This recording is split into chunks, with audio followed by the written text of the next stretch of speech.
This is the part we'll be using for the upgrade. Part number is in the description. First, we want to disable the battery in the BIOS. Just want to show you where we'll be prying off the little caps here on the keyboard.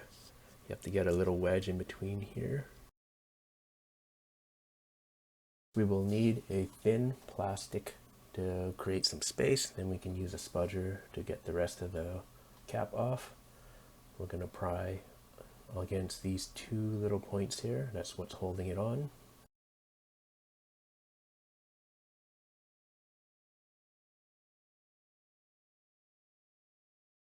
And we'll unscrew the two captive screws.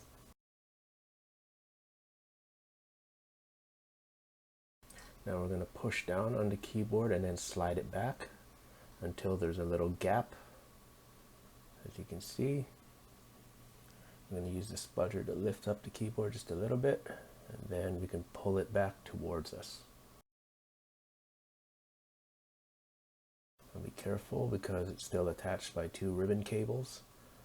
These black tabs can just be lifted up with your thumb, and then the cables come out. And we're going to reattach.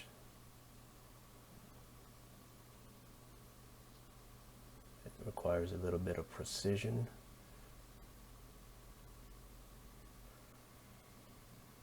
And then the rest is just in the disassembly in reverse. So we need to push it back in to get it underneath the chassis.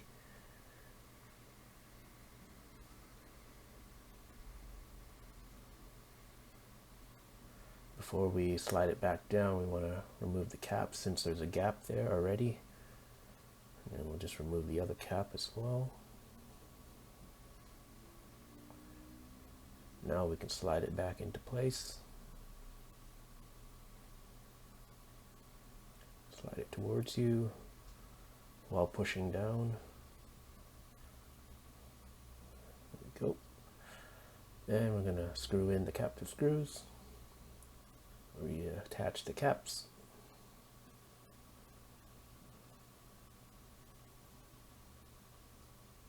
And we're done. Now we just need to test to make sure we have backlit.